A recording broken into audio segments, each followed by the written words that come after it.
الحمد لله الحمد لله الذي أرشدنا إلى طاعته وزجرنا عن معصيته.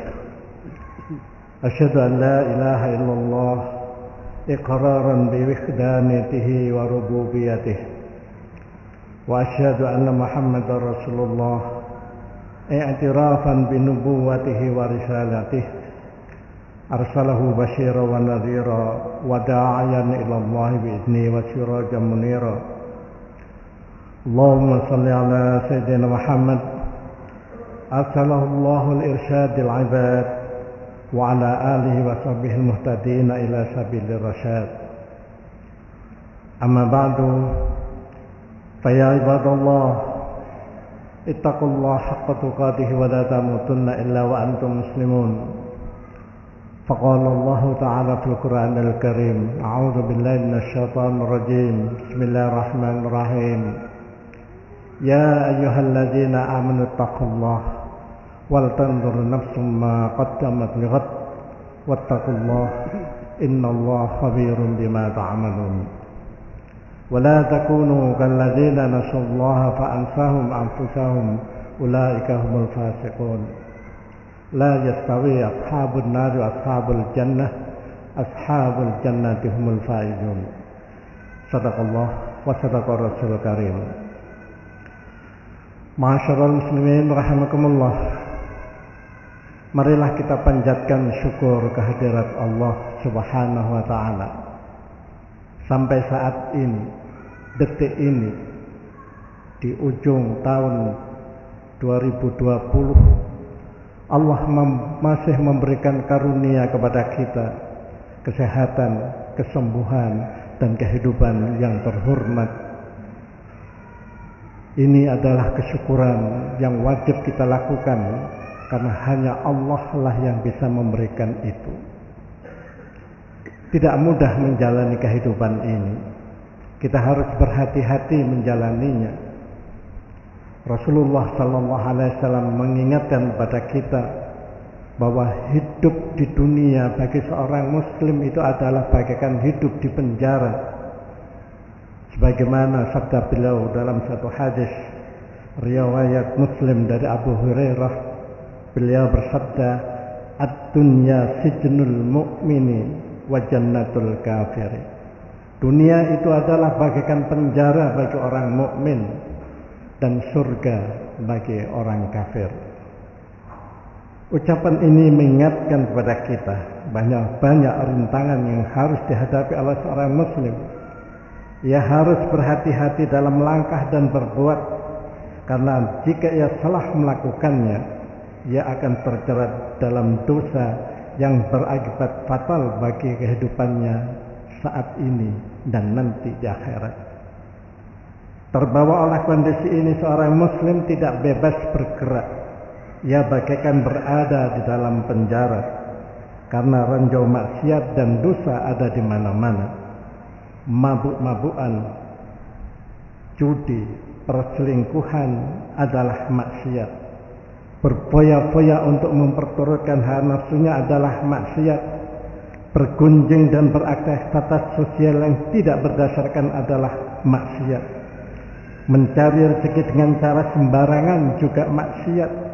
Bahkan lengah dalam mengingat Allah, menyia-nyiakan waktu untuk hal-hal yang sia-sia juga adalah maksiat. Di mana-mana ada maksiat yang menjadikan seorang muslim terbatas geraknya. Ia seakan berada dalam penjara yang mengungkung dirinya dari kebebasan syahwaniyah yang disenanginya. Berbeda dengan orang kafir dan ahli maksiat, dunia adalah kesenangan karena ia dapat memenuhi keinginan nafsunya tanpa batas. Ia tidak peduli dengan perbuatan yang dilakukannya. Dosa atau bukan tidak menjadi pertimbangannya.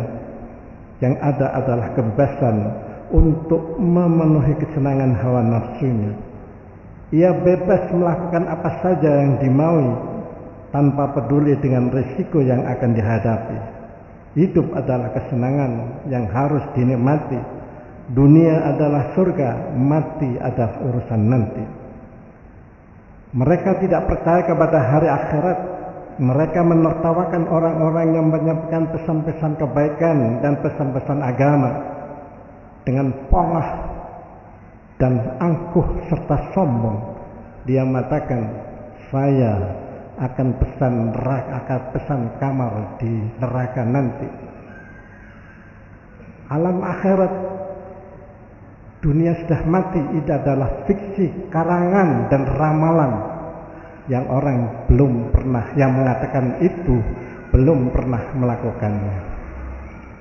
Bahkan mereka mengajak pada orang-orang yang percaya pada hari akhirat untuk mengikuti pendapat mereka bahwa hari akhir tidak ada.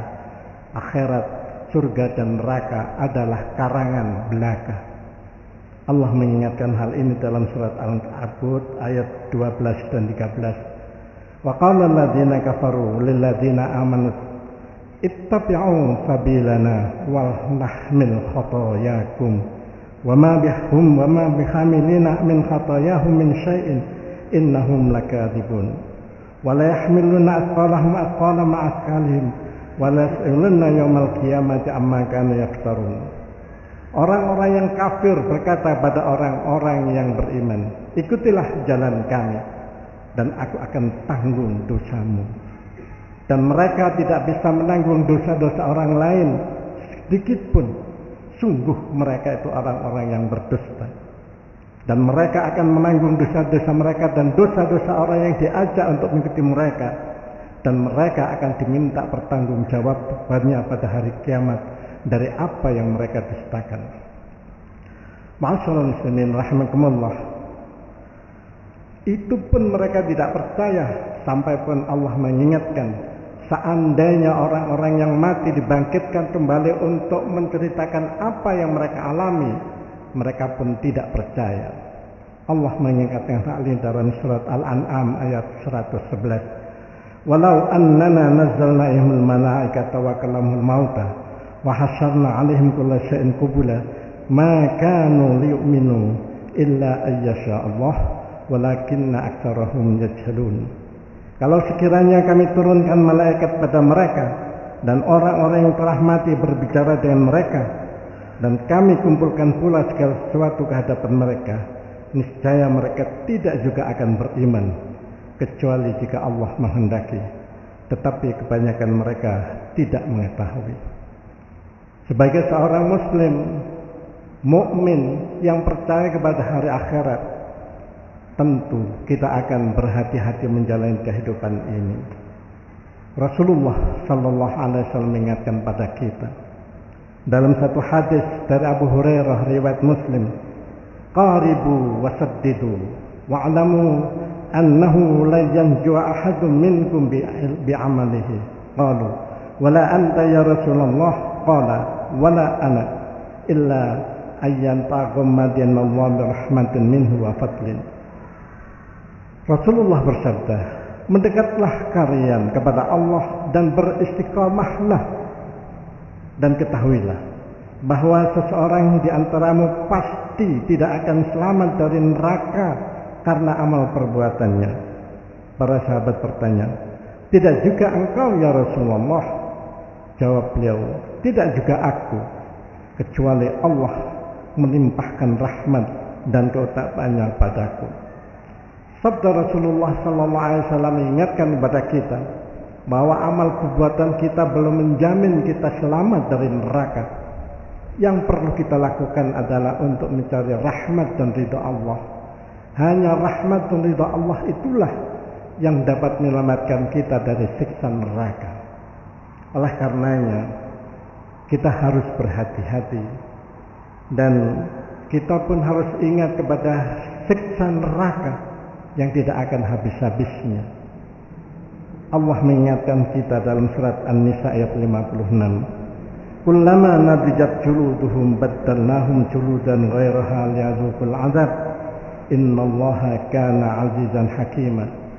Setiap kali kulit mereka hangus karena disiksa di neraka, kami ganti kulit mereka dengan kulit yang lain supaya mereka merasakan azab. Sesungguhnya Allah Maha Perkasa lagi Maha Bijaksana. yang perlu kita pertanyakan pada diri kita sendiri. Kita evaluasi pada perbuatan kita sendiri. Pernahkah kita bayangkan ketika kematian menjemput kita, ketika kita bersiap menghadap Tuhan, ketika kita merasakan cemas dan takut menghadapi sakaratul maut, ketika nyawa mulai meregang badan, ketika perlahan-lahan malaikat menarik nyawa dari rasa kita, ketika rasa sakit yang teramat sangat dirasakan oleh sekujur tubuh, ketika hati resah dan gelisah menanti kepastian dari Tuhan, kabar gembirakah atau sengsara, ketika kita terbujur kaku dibungkus kain kafan dan menempuh perjalanan panjang.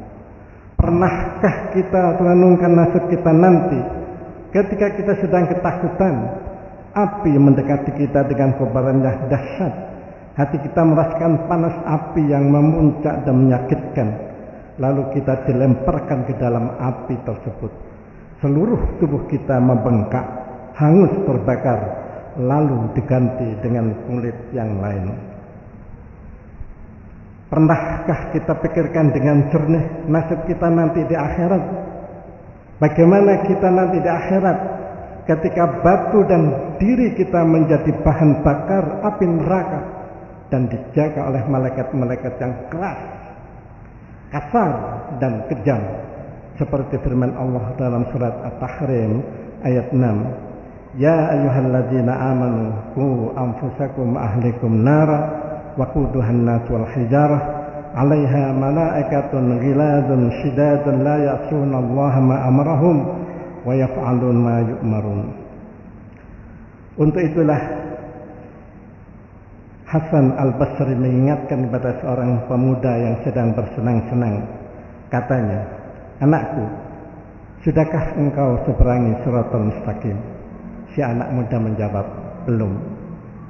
Hasan Al-Basri bertanya kembali, "Apakah kamu tahu surga atau neraka?" Jawabnya, "Tidak, aku tidak demikian. Aku belum tahu surga dan neraka."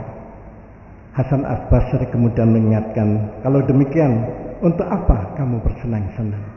Kehidupanmu di dunia adalah singkat, dan kehidupan di akhirat adalah abadi. Tidak ada kematian lagi, sudah mati." Oleh karena itu Rasulullah SAW mengingatkan pada kita, "Lau ta'lamuna ma'alamu ladhahaktum qalilan wa labakaitum katsiran." Seandainya kalian tahu apa yang aku tahu, niscaya kalian akan tertawa sedikit dan menangis banyak. Kita harus berhati-hati. Alhamdulillah sampai hari ini Allah masih menakurahkan hidayah kepada kita. Semoga dengan hidayah dan taufik yang diberikan oleh Allah pada kita berupa iman dan Islam ini menjadikan kita orang-orang yang hidup terhormat dan mati dalam keadaan terhormat pula, seperti yang dikumandangkan oleh Rasulullah sallallahu alaihi wasallam, "Ish kariman aw mut syahidan." Hiduplah secara terhormat dan matilah kalian secara terhormat. Syukur-syukur kalau bisa mati syahid. Kalaupun tidak, matilah dalam keadaan bersih dari dosa. Semoga Allah menambahkan taufik dan hidayahnya kepada kita, menghapus dosa-dosa kita, dan memberikan inayah kepada kita untuk selalu istiqamah beribadah kepada Allah, selalu mendekatkan diri kepada Allah, melakukan banyak-banyak kegiatan sedekah, sholawat, baca Al-Quran, yang semuanya itu semoga diridai oleh Allah Subhanahu wa Ta'ala, dan kita dipanggil oleh Allah dalam keadaan husnul khatimah. Amin ya rabbal alamin. Barakallahu li wa lakum fil Qur'anil azim wa nafa'ani wa iyyakum ma fihi minal ayat wa dzikril hakim. Aqulu qawli hadza wa astaghfiruh innahu wal ghafurur rahim.